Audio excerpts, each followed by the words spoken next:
assunto é saúde e a gente vai conversar sobre nutrição para pessoas com diabetes. Eu converso com a nutricionista Fernanda Tupinambá e a gente vai esclarecer algumas dúvidas das pessoas que têm diabetes ou que descobriram há pouco tempo e estão na fase de reorganizar a sua alimentação.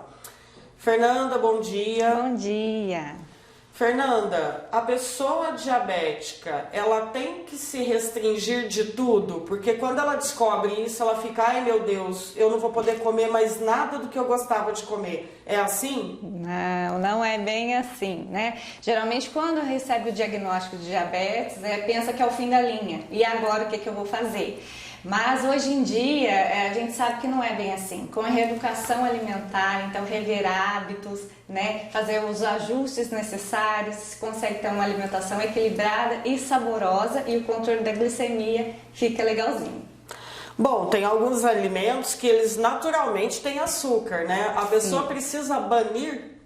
Não, não precisa banir. Ela precisa entender que, na realidade, todo alimento que a gente ingere, que tem carboidrato, vai impactar a glicose no sangue, vai impactar a glicemia. Então, o que é importante? Ela saber esse comportamento da glicemia dela em determinados alimentos, né? Obviamente que um café com açúcar vai impactar muito mais, mas à medida que ela vai entendendo essas diferenças, ela consegue ter uma vida equilibrada. Às vezes as pessoas agregam, né, assim, mentalmente falando, que o açúcar está na beterraba, né, que o açúcar está em alguns outros alimentos, né, que tem um sabor bem adocicado, mas ela esquece que tem coisas que não têm sabor de açúcar, mas que no metabolismo agregam açúcar, né? Exatamente. Que alimentos seriam esses? Olha, existem tantos alimentos, inclusive o pão de sal. Muita gente fala para mim, mas o pão de sal não tem açúcar. Aí é um engano, na verdade tem açúcar. O açúcar é embutido nos alimentos com outros nomes. Então muitas vezes a gente olha um rótulo, por exemplo, e vê lá, ok, não tem açúcar, zero açúcar. Mas na realidade não é bem assim. Né? Então tem essas diferenças, tem o açúcar com outros nomes e isso a gente pode ver com um pouquinho de esclarecimento, né? E aí consegue identificar melhor. Bom, então aí já tá uma dica que é muito importante olhar os rótulos, Sim. Né? E o açúcar vem disfarçado de quê nesses rótulos? O açúcar vem com muitos nomes, maltodestrina é um deles. Né? Frutose, que é açúcar das frutas, maltitol, sorbitol e aí por diante. Assim, tem uma gama de nomes diferentes para açúcar. Inclusive a gente vê aí que no mercado, né, houve uma procura muito grande por um produto chamado xilitol.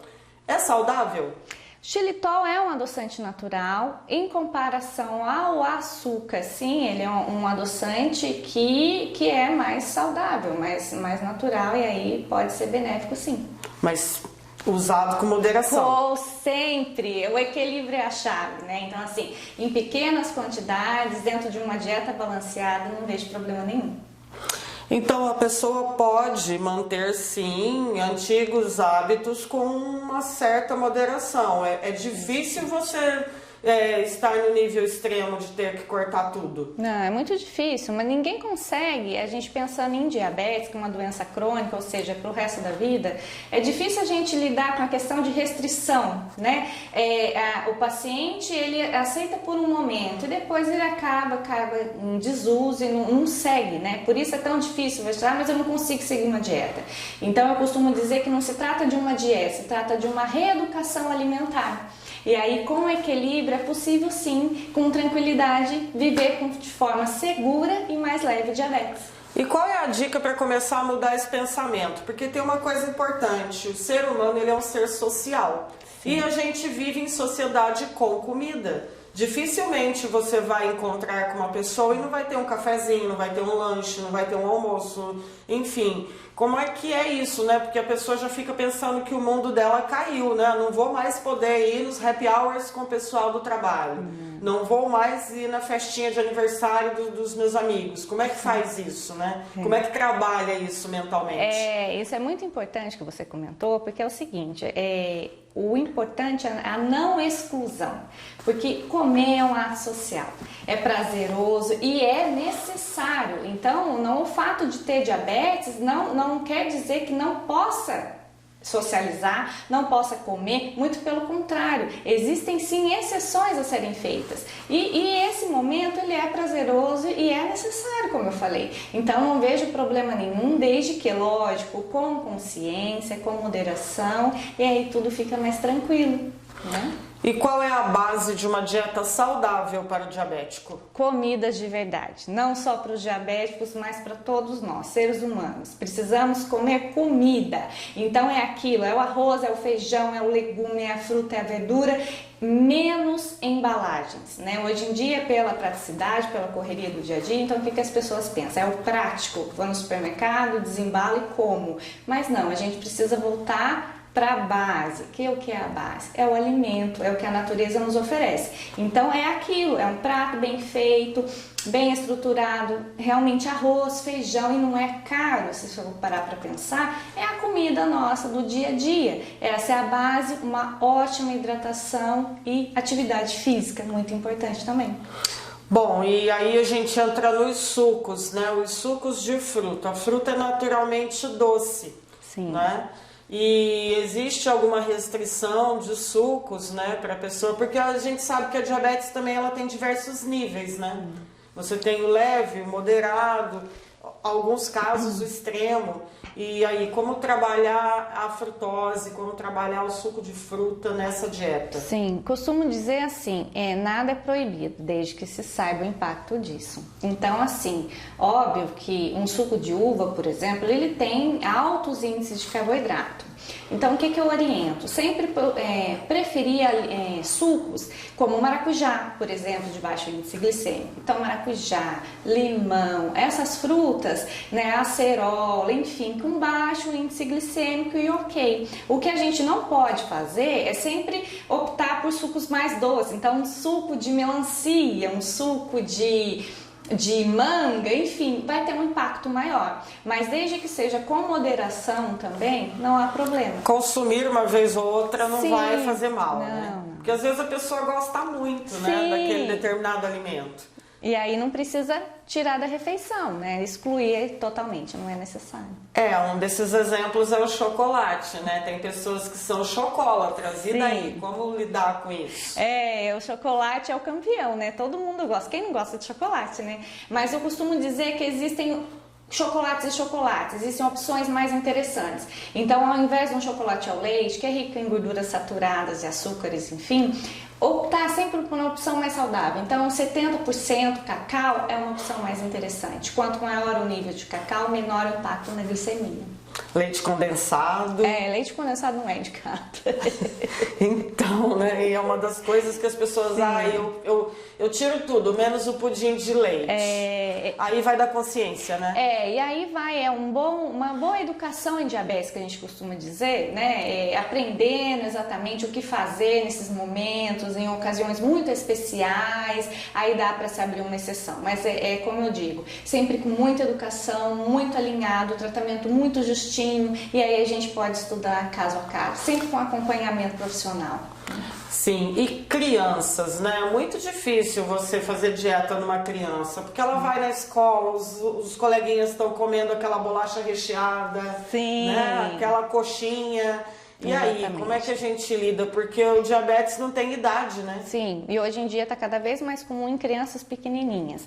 Então, assim, especificamente no tipo 1, que é aquela criança que precisa, que o pâncreas não produz insulina, então precisa aplicar de forma exógena, né? Aplica a insulina. Então, nesses casos, assim, geralmente criança não precisa excluir de festinha. Não, né? Então, é mais fácil, assim, fazer a contagem de carboidratos. O que é isso? É uma estratégia que a gente consegue usar, calcular a quantia de carboidrato em determinado determinado alimento.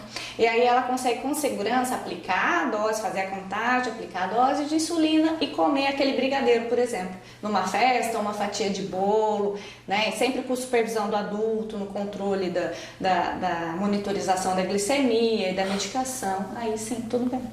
Até porque festinha de criança é tudo que é difícil tratar no diabetes, né? Bolo, brigadeiro, refrigerante, enfim, né? E é difícil você não deixar a criança frequentar esses ambientes, até porque ela precisa, né, para o desenvolvimento. Exato. Mas é difícil esse papel, hein, para os pais. É muito difícil. Mães pâncreas que me ouvem, que me assistem, vão se entender muito bem. É muito difícil, é uma responsabilidade muito grande, né? Mas, assim, geralmente elas são muito empenhadas e buscam o melhor, então é possível sim, fazendo acompanhamento, pesquisando, entendendo sobre a condição, é super possível. Uma coisa para quem não sabe, né, a diabetes, é lógico que ela é uma deficiência da produção de insulina do pâncreas, né? O pâncreas é um órgão bastante afetado, mas tem outros órgãos que também são muito afetados pelo diabetes, né? Sim.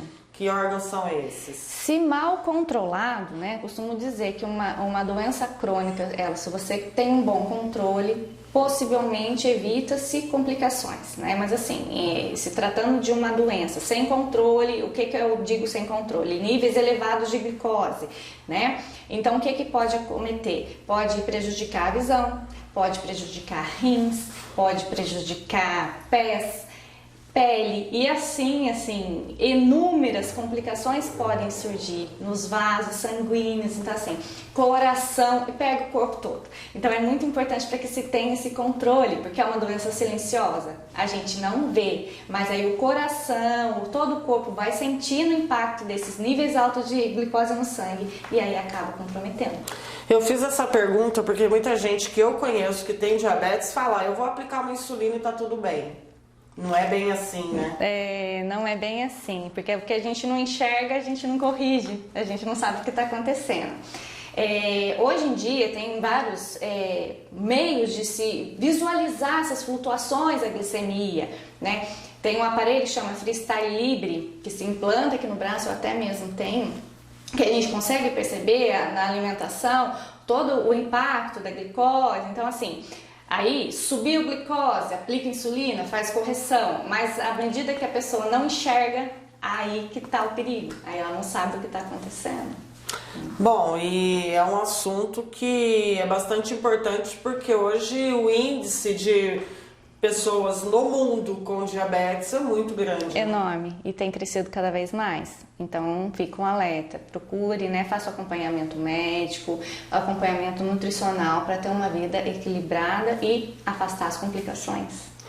E assim, é diferente o tratamento para criança, adolescente, adulto e idoso na diabetes? Se for tipo 1, o tratamento específico é com medicação insulina, né? E hábitos de vida mais saudáveis. Tipo 2 da doença, né? Que o organismo ainda produz a insulina, mas tem uma resistência maior, uma deficiência da produção. O que acontece? Também são outras medicações, são medicações orais, comprimidinhos, atividade física, alimentação. E assim, mas a base, a chave é uma alimentação saudável e equilibrada. Você falou uma coisa importante que estava aqui na minha pauta, é a atividade física, né? Qual é o impacto da atividade física no diabético? Nossa, é importantíssimo. A atividade física, ela potencializa a ação da medicação, vamos dizer assim. Então, por exemplo, eu só aplico a medicação, no caso da insulina, aplica a insulina, mas não está fazendo o efeito adequado, porque é um conjunto. Então, não adianta só aplicar a insulina e não fazer atividade física, por exemplo. Não adianta eu só comer e não fazer atividade física. Então, assim, é um manejo multidisciplinar, muita coisa envolvida, para que tudo funcione bem. Então, um ponto age com o outro, que age com o outro. Então, a atividade física é essencial, é um autocuidado no tratamento super importante. Muitas pessoas andam com balinha na bolsa, dizendo que baixou demais, eu preciso de açúcar. Não é mais interessante andar com uma frutinha na bolsa? Olha, até a própria Sociedade Brasileira de Diabetes, ela preconiza o quê? Em caso de hipoglicemia, que quando baixa os níveis da glicose sanguínea, então abaixo de 70, é considerada uma hipoglicemia. Então, nesses momentos é indispensável fazer a correção. O que é a correção? É a ingestão de açúcar. E essas balinhas molinhas, geralmente, o que se indica de 3 a 4 balinhas, porque vai subir rápido a glicose. Então, geralmente, essas balinhas na bolsa são muito usadas, até eu tenho na bolsa, embora pareça não ser saudável, mas nesses casos é indispensável para que a glicose suba novamente e fique tudo seguro. Bacana, então é Sim. uma medida razoável, uma Sim, medida interessante. Exatamente, é preconizada, é indicada sim, e é bom que se tenha nesses casos, né? Tem alguns níveis de diabetes que a pessoa às vezes está dormindo e ela perde a consciência, né?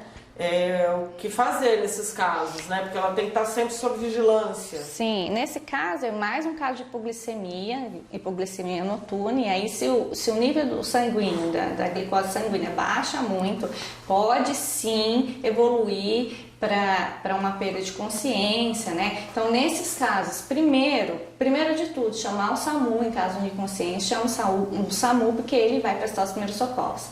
E logo em seguida, se possível, colocar um pouquinho de açúcar dentro da bochecha e massagear por fora.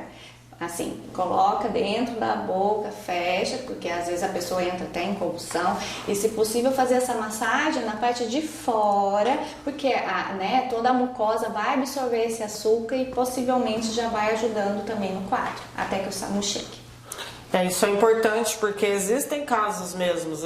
A gente já conhece pessoas que já passaram por isso e não é tão incomum assim. Não, exatamente. Né? Inclusive pode acontecer com adolescentes, com crianças. Pode, em qualquer faixa etária. Então, por isso, a hipoglicemia é grave, precisa ser tratada com a agilidade, não pode demorar. Então, por isso, a primeira medida é o açúcar, se possível, e já chamar o SAMU para que ele chegue e consiga dar o atendimento necessário. Se a pessoa tem um jantar saudável dentro das medidas da diabetes, ele consegue evitar essas hipoglicemias noturnas? Possivelmente sim, mas a hipoglicemia geralmente é excesso de insulina. Então, assim, é muito importante esse acompanhamento com um médico especialista que vai fazer esse controle de doses para evitar possíveis hipoglicemias noturnas.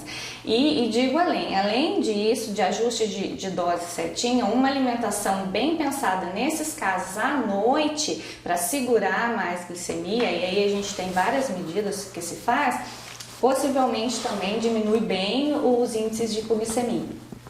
Interessante. Então é aquela história, né? A alimentação realmente tem que estar regularmente presente e bastante assistida da hora que a pessoa acorda até a hora que a pessoa vai dormir. Sim, sem dúvida, precisa, e aí reforço a importância de ter um profissional capacitado que possa auxiliar, né? Então, assim, é muito importante esse acompanhamento. Hortaliças, tem alguma contraindicação para o diabético? Não, muito pelo contrário, muito pelo contrário. É perfeito, tem fibras, ajuda no controle da glicemia, da saciedade, enfim, é maravilhosa. Porque a gente hoje vive, como você falou, né, a cultura dos embalados e as pessoas estão deixando de comer hortaliças. Muita gente meio que já nasce não gostando, de folhas, enfim. E aí, para mudar esses hábitos, né? Tem alguma dica? Em crianças, por exemplo, eu costumo dizer que é reflexo de pai e mãe, né? Então, à medida que ela vai observando pai e mãe não comer, obviamente, não vai despertar o interesse. Mas é muito importante que os pais, todos os dias, tenham aquela rotina alimentar e coloque à mesa e vai incentivando a criança, porque uma hora ela vai ter o interesse. À medida que ela vê e entra em contato com o alimento, ok. Por isso é muito importante. E adultos também, né? Não gosto. Às vezes fala que não gosta, nem nunca experimentou, né? Então, assim, são novos hábitos, né? Uma mudança uma quebra de padrões, né? Então, para trazer uma melhoria na qualidade de vida de todo mundo. E comer verduras pode ser divertido, né? Elas são coloridas, acho que dá para brincar com o alimento e fazer a criança se interessar, né? Dá. Tem muitos modelinhos. Na internet a gente vê um monte, né? Que faz, monta os pratos, um carinha de ursinho e tal, e bichinhos, e muito lúdico, até as crianças participam. Então, assim, tem muitas formas, né? De ser uma alimentação prazerosa e divertida para a criançada. E levar a criança para a cozinha para ajudar a preparar pode ser uma ferramenta, né? Sem dúvida, sem dúvida. dúvida, porque criança é muito curiosa, então desperta o interesse aí para eles é sensacional. E o adolescente fast food, como é que a gente faz? Adolescente fast food aí é muito na base da conversa, tem que chamar o adolescente para perto e na conversa fazer tratos e combinados, né? Porque o entendimento deles já é diferente, então entrar no mundo deles, porque à medida que a gente traz o adolescente para perto é mais fácil. Eventualmente fast food, ok, mas sempre que possível acrescentar comida de verdade que vai fazer diferença. Até por conta da sociabilização, né? Juntou o grupo de adolescente, tem um hambúrguer junto. Claro, difícil não ter, né? Isso. E tem opções também de lanches mais saudáveis, por exemplo, né? Tem opções que dá para preparar em casa, um pão sem tanto carboidrato, enfim. Hoje em dia tem muitas opções. Né? E o comer é um ato muito legal, que tem que ser prazeroso, como eu disse, e geralmente a família toda participando é bem legal. A pessoa não precisa ser vegana, né? Mas tem muita coisa vegana que é gostosa, dá para incorporar, não dá? Dá tranquilamente. Tem uma base, e a base do veganismo é muito interessante, tem muitos legumes, muitas, né, verduras, e dá para trazer, para associar, e fica muito saboroso e nutritivo também. É muito bacana. Bacana, porque assim a pessoa não precisa tirar as carnes, né, de uma vez. As carnes, elas são importantes, proteína e tal. Sim. Então não precisa também radicalizar, né? Não, eu costumo dizer em consultório que é o seguinte, comigo não tem terrorismo, não, eu te ensino a comer, eu dou autonomia para que a pessoa possa seguir adiante, sabendo escolher as melhores opções e tendo uma vida saudável, né? Nada de não posso, né? A vida pode ser mais leve. Então, quando a gente fala de diabetes, todo mundo olha muito pro açúcar, mas a gordura também é vilãzinha aí, não é? Sim, sem dúvida. As gorduras, tem gorduras boas. Quando a gente fala em gorduras boas, ok, né? Mas tem muita gordura saturada, que é o quê? De margarina, bolos, aqueles bolos confeitados e tal, não são gorduras saudáveis e não faz bem nem para o portador de diabetes, nem para pessoas em comum, né? Para toda a sociedade. Então, são alimentos que a gente deve realmente ter um cuidado e, se possível, como a pessoa identifica a gordura boa da gordura ruim? Gorduras boas, então vamos lá, azeite, gordura excelente, né? As castanhas, as oleaginosas, o abacate é rico em gorduras boas, excelente para colocar na alimentação, né? Ao passo que as ruins, como eu falei, margarina, aquele tocinho, né? Tem cheio de gordura saturada, as carnes mais gordas também sempre evitar, então ter esse balanço. Dá para conviver com a diabetes super bem, né? Tranquilamente, eu convivo há uma década com diabetes sem complicações nenhuma e sempre procurando aprender e ajudar o pessoal aí nessa condição também.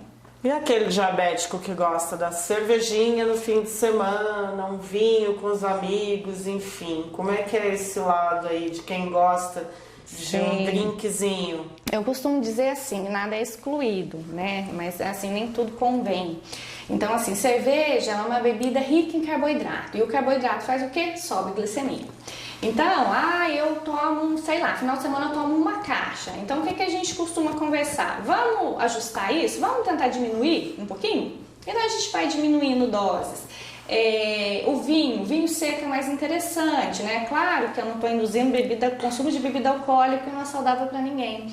Mas existem também formas de moderar em pequenas porções, eventualmente, né? Em encontros sociais, aí fica tudo bem.